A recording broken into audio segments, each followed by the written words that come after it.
Boy, we've got lots of catching up. We have a special addition to the agenda today, and I'm going to actually be thrilled that our Commissioner Mark Smith was able to come and actually wants to speak while he's here. He's here almost every meeting, but he asked if he could because he had some important information regarding the topic of the workshops that are coming up for the new applicant hotel. So come on up, Commissioner Mark Smith. Thank you for wanting to be here.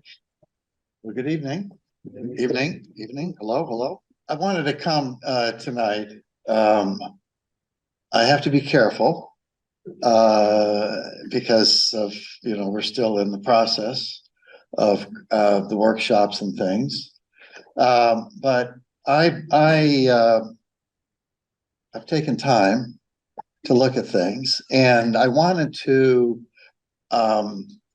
make you aware of what I found that could spark questions during the workshop.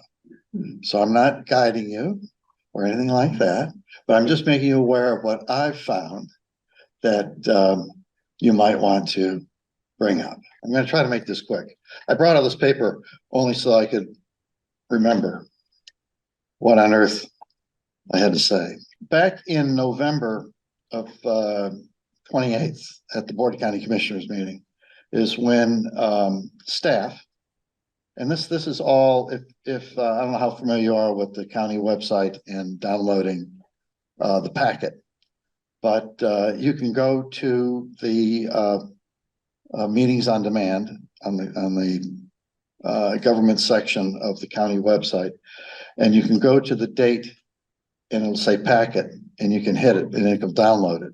And so if you go to the November 28th meeting and you hit packet, you can download this information. And this was item 37. And this was the authorization to proceed private initiated out of cycle comprehensive plan amendments. And there was 3 applications that were put in.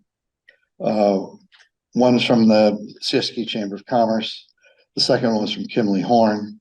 And the third was from Stantec.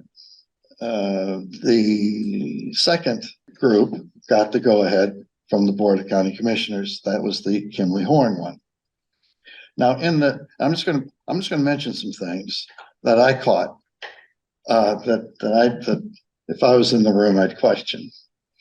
So Kimley Horn, again on November 28th, mentioned that there were 4 entities that they were representing.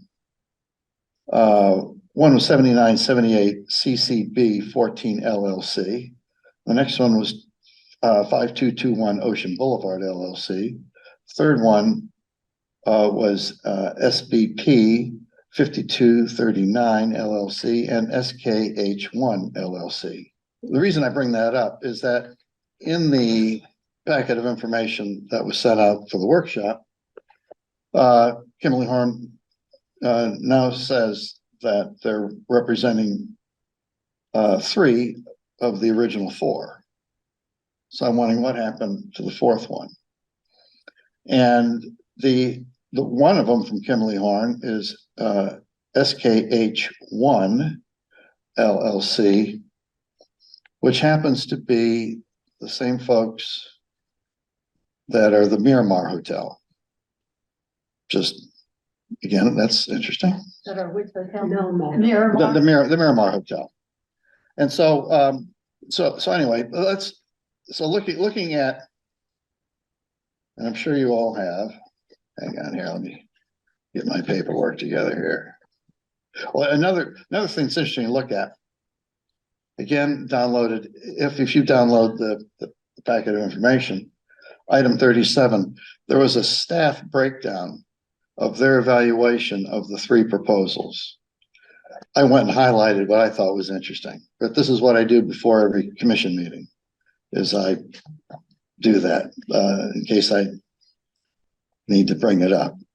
So what I found interesting is that this new proposal, that's the second one, the one that's going to the workshop, staff noted that the commercial general part of the UDC, Unified Development Code, will remove transient accommodations from the chart having to deal with density.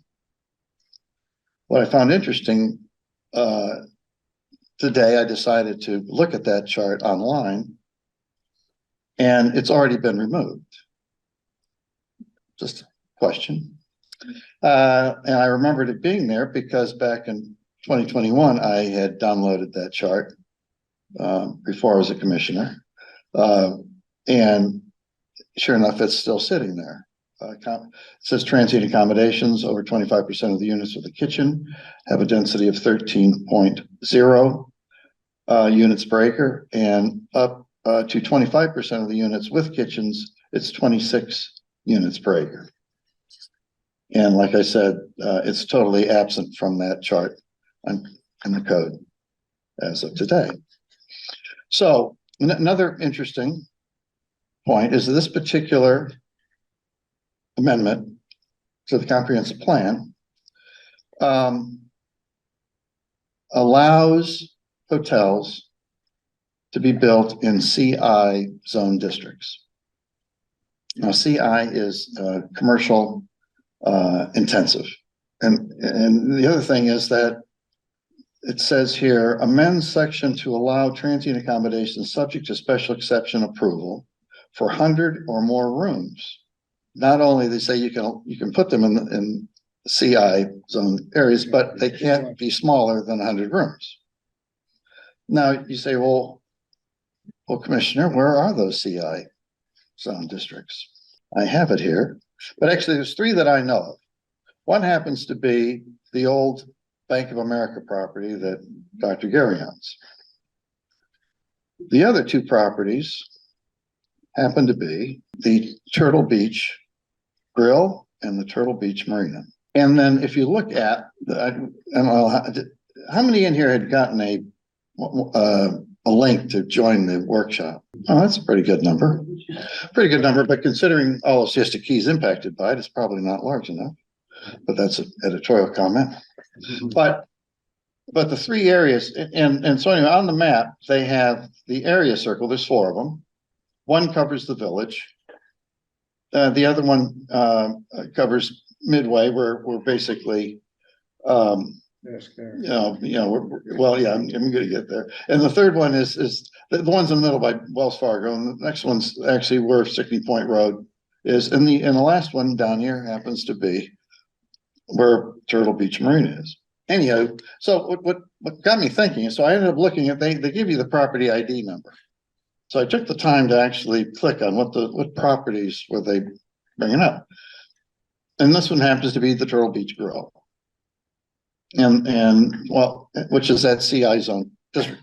And then also right next door to it, owned by the same folks, is the Turtle Beach Marina, which has the same zoning.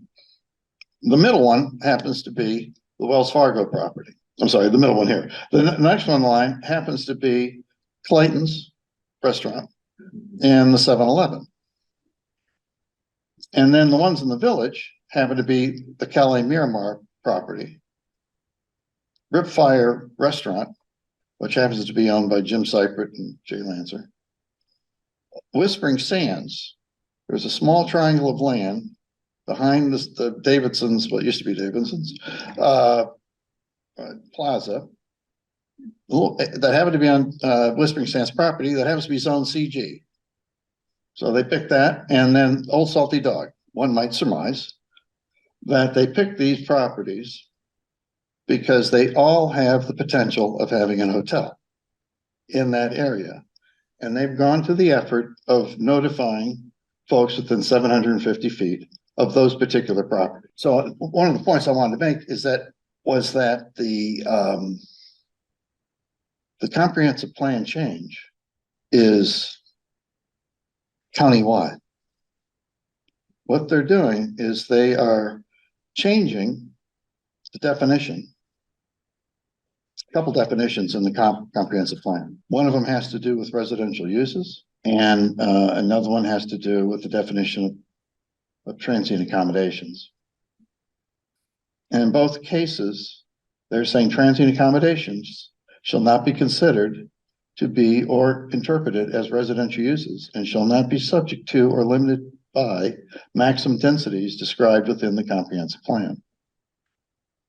Which means they're removing the density throughout Sarasota County for CG and CI properties. Why that may be important to us is that they took the effort to tell everybody on the island, but they haven't taken the opportunity to tell everybody in Sarasota County.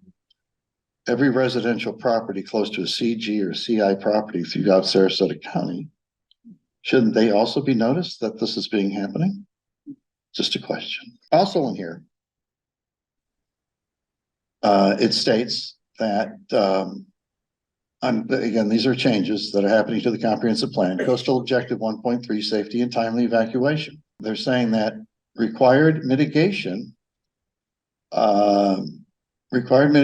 may not exceed the amount required for a developer to accommodate impacts reasonably attributed to development. A local government and a developer shall enter into a binding agreement to memorialize the mitigation plan as necessary, which to me opens the door for the Siesta Key traffic model that I've been trying to get, along with others, going on Siesta Key, because a traffic model that is custom to Siesta Key, and the fact that we are not like the mainland with peak hours and so on and so forth. We have a beach, which is the #1 draw in Sarasota County. And so our traffic pattern is much different. It's much different during the day. It's much different during different parts of the year. And so I believe strongly that a Siesta Key traffic model is necessary to actually fulfill the mitigation that the developer has agreed to do. So we should probably ask about that. I'm going to wrap this thing up. That might be it. I would urge you all to get on to the workshop. I would love to hear from y'all. My email address at the county, it's pretty simple. It's mhsmith@scgov.net. I would like to know how well it went. Were you able to get connected? Were you able to get your questions asked? But where they get answered? It seems to me, and I've tried, and I think we should continue to try, to make these neighborhood workshops public. And when you have a comprehensive plan that basically impacts an entire island, sure, they've notified all the people in the red circles, but what about all the folks in between that are going to be impacted by the traffic that's going to be hitting them? So I believe that the county should at least consider, when you have a comprehensive plan that essentially changes the comprehensive plan for the entire county, that maybe it should be open to everyone that's really interested, and everybody should be notified. Now, this will be going to public hearings and things like that, which everyone will be invited to, but the public workshops are the first phase. So anyway, that's all I have. Thank you for listening. And Joyce is about. Joyce said that the links to both the workshops are in the e-blast email. If you're a member, you receive that information about the meetings, and it has links in your email. And send You it can to your- see it. And there is a button on there. You can say, tell a friend, and send that on to friends. Yeah, that's the other good thing. Yes. I just want to make it clear, so when I registered for those workshops, just going in and opening email and seeing that you have the link is one thing, but you actually have to go in, put your email in, they'll Yes. send you a verification code. That's right. You have to enter the code, and then you're registered. So if you don't do that, you're not registered. Yeah, you have to register, pre-register. There's been a lot of, gosh, for lack of even a better way to say it, you know, the old shell game about which egg is the actual thing under. This occurred all over the last couple of months. That's the way I can best describe it. In fact, what was supposed to be a workshop, after we spoke at the county commission, they did change that. Many people thought it was going to be on the 21st. And then we said, went to another BCC meeting, and then it got changed there as well. And then it became changed even more when it said, how to register. Then they sent you an email and said, well, if you got to send your questions in advance. Then they said, here's the link. I mean, it was a number of levels of changes. And exactly. And I think just so you all know, because you may not realize this, when they were wanting to hurry on this, and it didn't look like it was going to be possible, but it was going to be delayed. I wrote the letter to Kimberly Horn, who is the one producing the workshops, and copied who I believe is the owner of the project, Spenderson.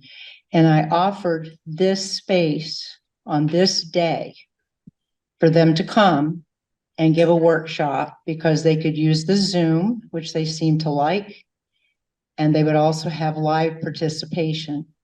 And they declined. They don't like that. But I do want you all to know that, and I want you all to know that then the date was changed further afterwards. But I was sincere in offering that, because it did seem it was in a hurry, and our meeting was already in place, already scheduled, and it just made sense. And we said this would be a perfect venue. You won't have to worry about people throwing stones at you. I didn't say that, of course, but I mean, I think that people that do these presentations do feel uncomfortable because people get mad. And I thought, boy, what a better place than here. So they declined, but we will still have the workshops as they prefer. But I personally feel that Zoom meetings without the neighborhood present are not the most effective way to really be able to be seen and heard is different. Yes. Catherine, do you think that the state is going to be putting in some regulations about construction on these barrier islands after that seaside collapse down in southeast Florida a couple of years ago? My thought is maybe all of these are coming out so they could get their fingers into our island before some state regulation comes out. Then they're ready to complete. There already are state regulations. Yeah, well, we could go into that conversation, and actually, I believe Yeah. that we have a couple of pretty good experts on that in this room, and one of them is probably our commissioner about some of those issues. But right now, we've got a time constraint coming ahead, so this is why I'm so thankful that you were able to come tonight to talk about some of those things, because as they often say, the devil's in the details.